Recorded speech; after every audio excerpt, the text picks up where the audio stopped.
everyone, my name is Kiran Banjare and my third paper numerical method and C programming. My seminar topic is loops. तो आइए हम जानते हैं कि loops क्या होता है। तो लूप्स ये होता है कि any repeated task more than one time is called। एक से ज़्यादा बार किए गए किसी भी टास्क को हम लूप के जरिए आसानी से कर सकते हैं। जब हम कोई भी टास्क कराना चाहते हैं तो जो हमारी इंस्ट्रक्शन लिखी हुई है ग्रुप ऑफ इंस्ट्रक्शन, जब हम बार बार परफॉर्म कराना चाहते हैं, बार बार एग्जीक्यूट कराना चाहते हैं कोई भी इंस्ट्रक्शन या ग्रुप ऑफ इंस्ट्रक्शन, तब हम लोग का इस्तेमाल करते हैं। तो जैसे सपोज हमारे पास है एक स्टेटमेंट प्रिंटफ हेलो, जो एक सिंपल सी स्टेटमेंट है।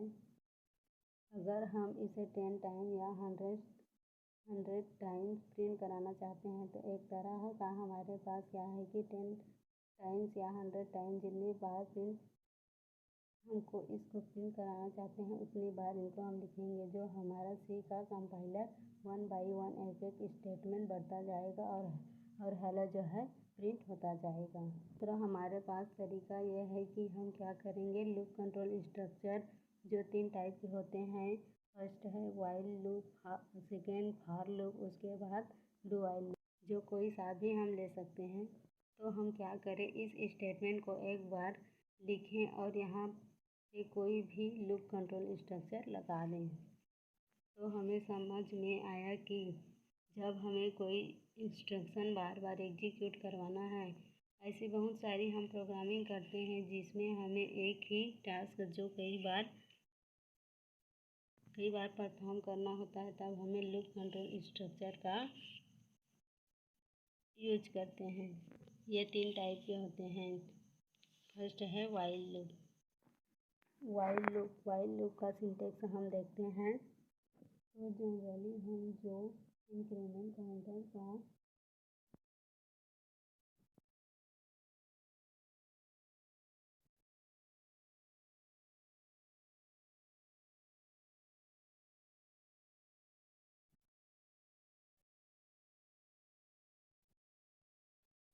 करना है, हमारा लूप i इक्वल टू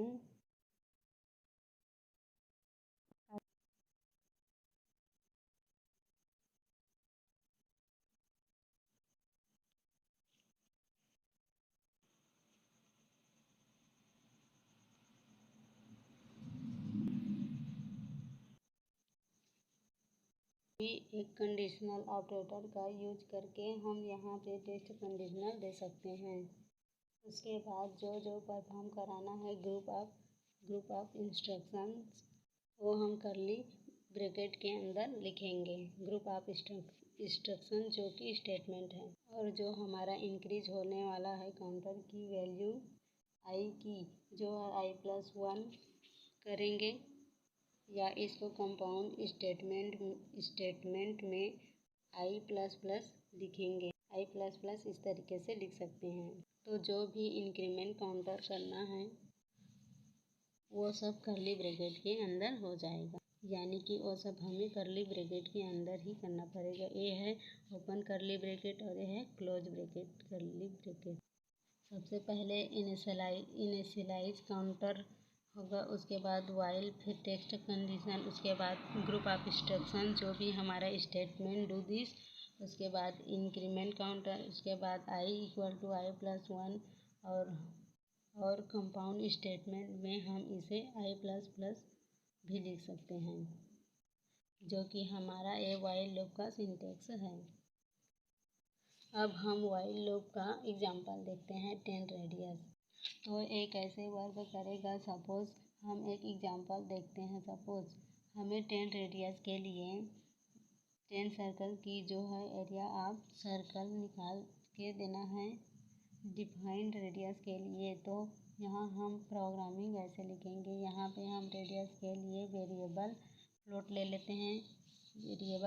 लेते हैं। सबसे पहले header file #include stereo.h #include conio.h, और फिर वाइड मेन। यहाँ पे हम रेडियस के लिए वेरिएबल फ्लोट ले लेते हैं, फ्लोट आर, और एरिया के लिए एरिया। अब हमें 10 रेडियस के लिए वाइल लूप, जो कि हम वाइल लूप का यूज़ कर रहे हैं, तो 10 रेडियस में स्कैन एप कराना पड़ेगा, और फिर स्कैन वाली जो स्टेटमेंट है हम कहाँ डालेंगे, लूप के अंदर। यहाँ पे एक काउंटर ले लिया, पहले इंट, फिर काउंटर को इनिशियलाइज कर दिया 1 से, फिर हमने लगाया while loop i less than equal to 10।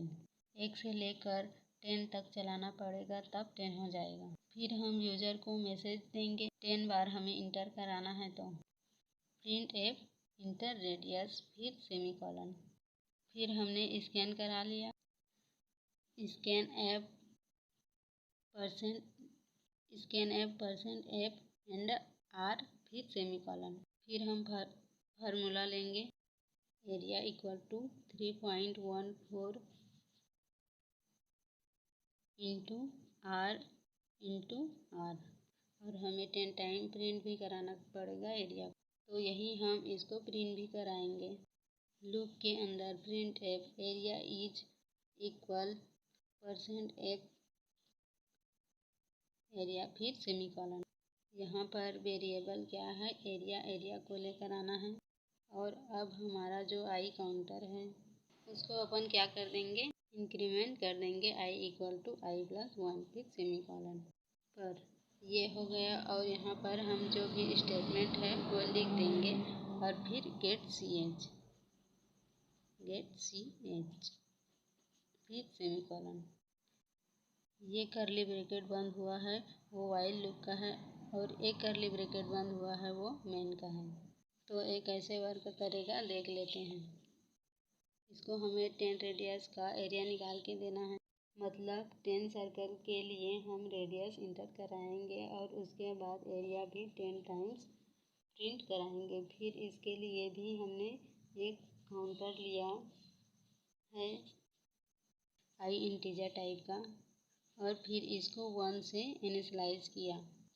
अब हम वाइल लूप का यूज करते हुए हम इसको टेस्ट कंडीशन दे रहे हैं यहाँ पे, कि जब तक ये चले, ये सब काम जब तक हो, तब तक कि आई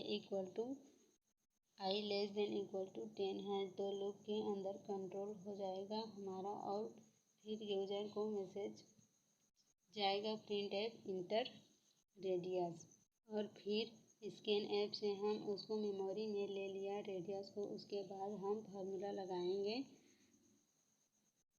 3.14 इंटू आर, ये एरिया कैलकुलेट हुआ यहाँ पे। फिर प्रिंट क्या हो जाएगा, एरिया की वैल्यू फर्स्ट टाइम के लिए, फिर आई की वैल्यू क्या हो जाएगी, आई प्लस 1। यहाँ पर फार्मूला लगाने के बाद print f area is equal percent f area, फिर सेमीकोलन, मतलब i equal to i plus 1 है, वो i equal to 1 plus 1 equal to 2 हो जाएगा। फिर टेस्ट कंडीशन, फिर 2 लेस देन इक्वल 10, जो कि ट्रू मिलती है इससे, तो ट्रू मिलती है तो फिर लूप के अंदर जाएगा, और फिर ये सारी स्टेटमेंट एग्जीक्यूट होगी। ऐसे कब तक चलता रहेगा, आई की वैल्यू 1 से इंक्रीमेंट होते होते जब तक कि ये 10 तक नहीं पहुंच जाती। आई जब 10 के बराबर होगा, उसके बाद ये प्रिंट होगा सारा कुछ। उसके बाद आई की वैल्यू जैसे ही 11 हो जाएगी, आई इक्वल टू 11, तो 11 के लिए क्या होगा, 11 के लिए आखिरी कंडीशन फॉल्स मिलती है। तो ये लूप का जो कंट्रोल है, हमारा जो फ्लो कंट्रोल है, एग्जीक्यूशन ऑफ कंट्रोल है, वो हमारा लूप के बाहर आ जाएगा, और जो भी हम लूप के बाहर स्टेटमेंट लिखी होगी वो एग्जीक्यूट होगी। तो इस तरीके से ये वाइल लूप वर्क करता है।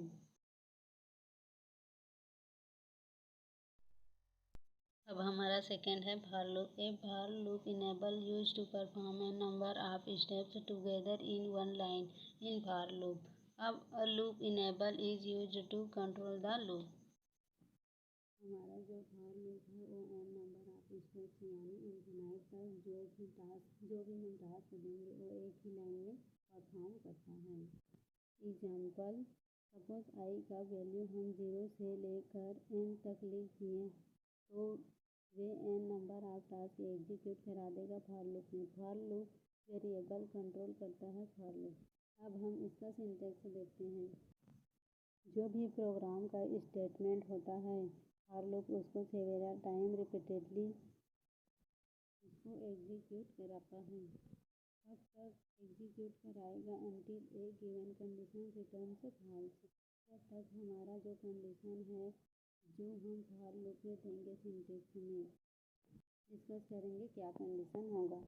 जब तक वो कंडीशन फॉल्स वैल्यू रिटर्न नहीं कर देता फॉर लूप क्या करेगा, स्टेटमेंट को जो प्रोग्राम का स्टेटमेंट होगा उसे रिपीट करते जाएगा। तब तक रिपीट करते जाएगा जब तक फॉल्स रिटर्न नहीं हो जाता। फर्स्ट है फॉर लूप का उपयोग हमें वहाँ पे करना है जहाँ पर हमको एडवांस में पता हो नंबर ऑफ इटरेशन, यानी हमको पता होना चाहिए कि लूप कितने टाइम्स एग्जीक्यूट होगा। और सेकंड होता है फॉर लूप। फॉर लूप का हम कहाँ यूज करते हैं, हमको तब करना है जब इनिशियलाइज कंडीशन और फिर इंक्रीमेंट डिक्रीमेंट तब हम लोग बॉडी में ही कर दें, लूप की पैरेंथेसिस में ही कर दें, तब हमको फॉर लूप का यूज करना है। अब हम सिंटैक्स देखते हैं फॉर लूप का। सिंटैक्स के लिए हम सबसे पहले फॉर लिखेंगे। फॉर एक कीवर्ड है, उसके बाद पैरेंथेसिस ओपन करेंगे। फॉर लूप का यहाँ पर क्या होगा, फॉर लूप में इनिशियलाइज फिर सेमीकोलन फिर कंडीशन फिर सेमीकोलन फिर इंक्रीमेंट या डिक्रीमेंट INCR या DECR।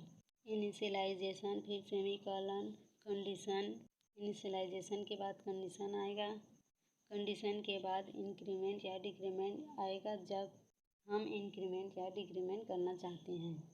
उसके बाद लूप की बॉडी को ओपन करेंगे और क्लोज करेंगे।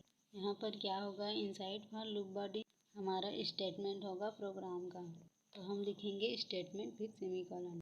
ये स्टेटमेंट तब तक रिपीट करेगा जब तक कि फॉर लूप का कंडीशन फॉल्स रिटर्न्स नहीं कर देता।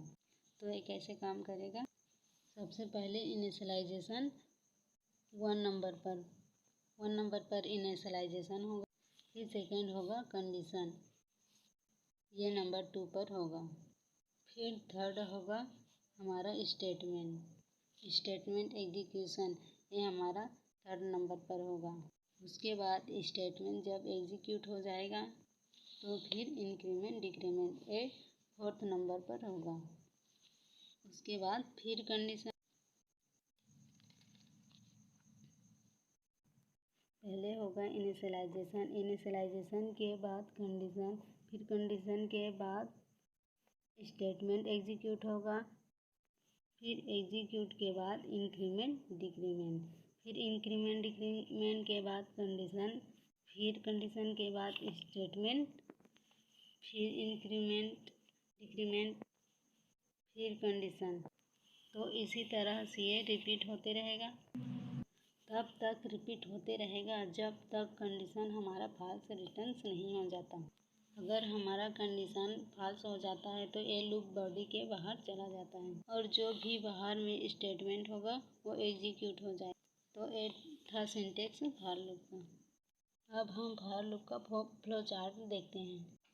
सबसे पहले स्टार्टिंग और स्टोरिंग के लिए हम यूज करते हैं इलिप्स लॉ।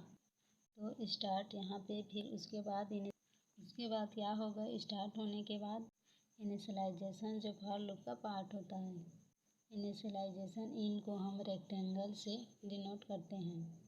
उसके बाद हमारा होगा कंडीशन, और ये भी जो फ्लो हो रहा है प्रोग्राम का वो एरो से हम दिखा रहे हैं। तो यहाँ पर हमारा कंडीशन होगा इनिशियलाइजेशन के बाद। तो यहाँ पे दो सिचुएशन आएगा, एक फॉल्स और ट्रू। अगर ट्रू होता है तो स्टेटमेंट एग्जीक्यूट होगा, तो स्टेटमेंट होगा यहाँ पे जो लूप बॉडी के अंदर आ चुके हैं। अब इंक्रीमेंट डिक्रीमेंट हमारा जो आएगा वो है INCR या DECR। यहाँ पे अपडेट जो भी लूप में ग्रेडेशन होगा उसके लिए, तो ए ट्रू के लिए कंडीशन है और ये चीज़ रिपीट होगा। इंक्रीज होगा वैल्यू वेरिएबल का, जो भी लूप वेरिएबल होगा फिर कंडीशन के लिए इंक्रीज होके जाएगा, जैसे कि आप सिंटेक्स में देख सकते हैं। हमारा स्टेटमेंट एग्जीक्यूट हुआ था, उसके बाद इंक्रीमेंट और या डिक्रीमेंट हुआ, फिर कंडीशन में गया। ठीक वैसे फ्लो चार्ट में भी स्टेटमेंट एग्जीक्यूट हुआ, फिर इंक्रीज हुआ वैल्यू, फिर कंडीशन के लिए चला गया इंक्रीज वैल्यू, और ये काम रिपीट होते रहेगा जब तक ये फॉल्स हो जाएगा तो लूप हमें फॉल्स रिटर्न करेगा। और उसके लिए यहाँ पे एक सिचुएशन होगा एंडिंग के लिए, यानी हमारा फॉर लूप जो है एंड हो गया। जब ये फॉल्स हो जाएगा तो लूप हमें फॉल्स रिटर्न करेगा, और उसके लिए यहाँ पे एक सिचुएशन होगा एंडिंग के लिए, यानी हमारा लूप जो है वो एंड हो जाएगा। तो एक सिंपल सा फ्लो चार्ट है फॉर लूप का। अब हम देखते हैं फॉर लूप का एग्जांपल। जो हमने अभी प्रोग्राम देखा था वाइल लूप में 10 रेडियस के लिए, वो यहाँ पे भी इस तरीके से लिखेंगे। वाइड मेन सबसे पहले है header file include studio.h include conio.h और फिर वाइड मेन। रेडियस के लिए वही वेरिएबल ले लिए जो लिए थे यहाँ पे फ्लोट r रेडियस के लिए, और एरिया के लिए r, और एक वेरिएबल ले लिए काउंटर के लिए इंट i। ठीक है, हम फॉर लूप यूज कर रहे हैं तो फॉर लूप का स्ट्रक्चर फॉलो करेंगे। इनिशियलाइज काउंटर आई है, आई को इनिशियलाइज कर दिया आई से, और फिर सेमीकोलन नहीं 1 से, और फिर सेमीकोलन। टेस्ट कंडीशन आई लेस देन इक्वल 10 तक चलाना है, और फिर आई को प्लस प्लस करना है। इसके बाद हमने जो वहाँ पे लिखा था यूज़र को मैसेज देंगे, और फिर प्रिंट एफ इंटर रेडियस, और फिर स्कैन करा लेंगे रेडियस की फॉर्मेट स्ट्रिंग।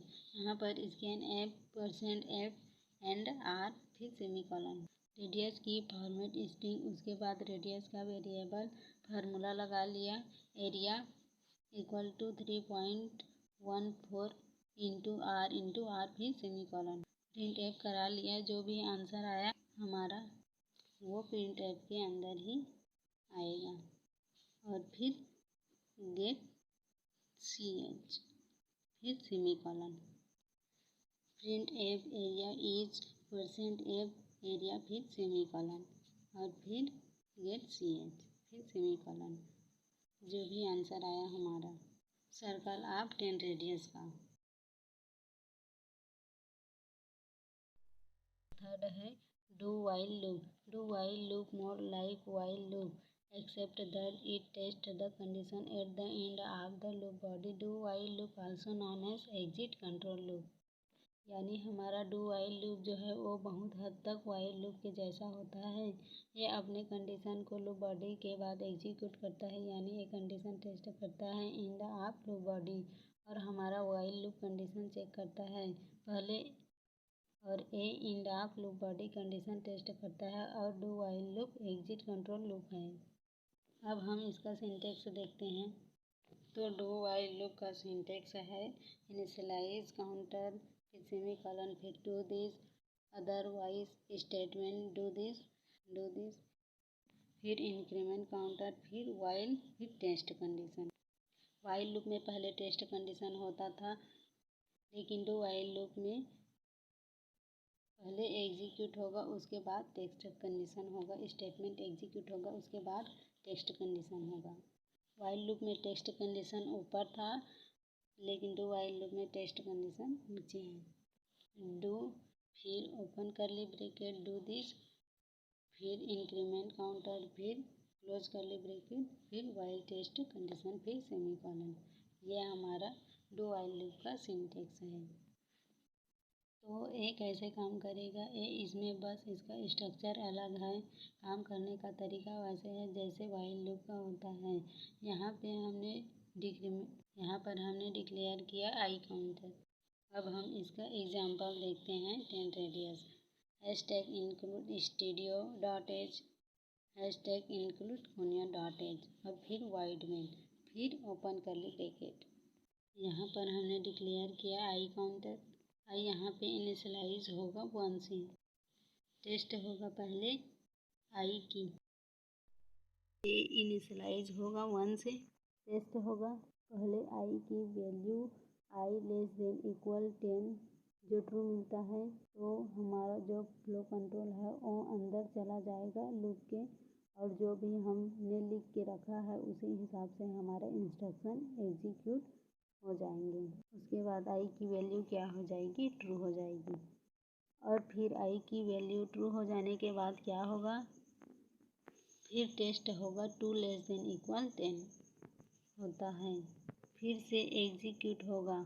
इसी तरीके से आई की वैल्यू इंक्रीमेंट होती रहेगी और बार बार टेस्ट कंडीशन सेम हो जाएगा जब तक उसे टेस्ट कंडीशन ट्रू मिलती रहेगी। उसके अंदर जो भी लिखा होगा वो इंस्ट्रक्शन एग्जीक्यूट होते जाएगा। जैसे ही आई की वैल्यू 11 होती है, आई इक्वल टू 11 जो 10 के बाद 11 होती है तो हमारा कंडीशन क्या मिलेगा, 10 के बाद 11 होती है तो कंडीशन मिलेगा हमें फाल्सा और हमारा जो कंट्रोल है वो लूप के बाहर आ जाएगा। अब हम देखते हैं डू व्हाइल लूप की example. Header file hashtag include studio dot h header file hashtag include conio dot h और फिर वाइड मेन और फिर ओपन करली ब्रैकेट। हम कोई फ्लोट टाइप की वेरिएबल लेते हैं आर, फिर एरिया, फिर सेमीकोलन, फिर इन टाइप का आई इक्वल टू 1 फिर सेमीकोलन।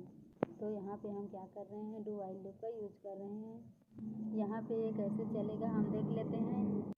हमने वेरिएबल ले लिया है, हमारा रेडियस आर में स्टोर होगा, एरिया स्टोर होगा। उसके बाद इंट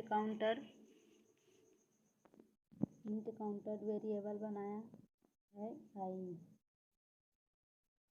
आई इसको हमने 1 से इनिशियलाइज किया, आई इक्वल टू 1 से। यहाँ पे टेस्ट कंडीशन नहीं है तो लूप के अंदर जाएगा हमारा कंट्रोल। जो यूजर को मैसेज आएगा इंटर रेडियस, कोई भी रेडियस सपोज उसको इंटर कर दी 10 और फिर स्कैन हो जाएगी तो ये हमें कैलकुलेट हो जाएगा 10 की वैल्यू रख के जो भी हमारा आंसर आ रहा है वो एरिया में स्टोर हो जाएगा। उसके बाद एरिया को हमने प्रिंट करा दिया तो ये हमें कैलकुलेट हो जाएगा 10 की वैल्यू रख के जो भी हमारा आंसर आ रहा है वो एरिया में स्टोर हो जाएगा। उसके बाद एरिया को हमने प्रिंट करा दिया और आई की वैल्यू कितनी हो जाएगी, जो 1 से इनिशियलाइज हुई थी तो आई की वैल्यू आई इक्वल टू 2 हो जाएगी। इसके बाद हम इसे टेस्ट करेंगे, आई 2 लेस देन इक्वल 10 जो हमें ट्रू मिलेगा तो जो हमें ट्रू मिलेगा वो वापस कंट्रोल में चला जाएगा। ग्रुप के अंदर में फिर ऐसा काम होगा, inter radius second radius inter होगी। उसके बाद हमें सेकेंड एरिया मिलेगा आई इक्वल टू 2 के लिए। अब हमें फिर सेकेंड एरिया प्रिंट कराना है, उसके बाद सेकेंड एरिया फिर प्रिंट हो जाएगी। उसके बाद आई की वैल्यू कितनी हो जाएगी, 3 हो जाएगी। तो आई की वैल्यू 3 हो जाएगी। तो इसी तरह आई की वैल्यू 3 के लिए थर्ड प्रिंट होगा, 2 के लिए सेकेंड प्रिंट होगा और आई की वैल्यू 4 के लिए फोर्थ प्रिंट होगा। और इस तरह से लूप हमारा कब तक चलता रहेगा, जब तक कि आई की वैल्यू हमारा 11 ना हो जाती। जब आई की वैल्यू 11 हो जाएगी, आई इक्वल टू 1, तो हमारी कंडीशन है वो फॉल्स हो जाएगी। तो जो हमारा कंट्रोल है वो लूप के बाहर आ जाएगा। तो इस तरह से हमने तीनों लूप को example area of circle 10 radius के लिए दिया। तो इस तरह से मेरा ये numerical method and C programming का माय टॉपिक लूप्स कंप्लीट होता है। धन्यवाद।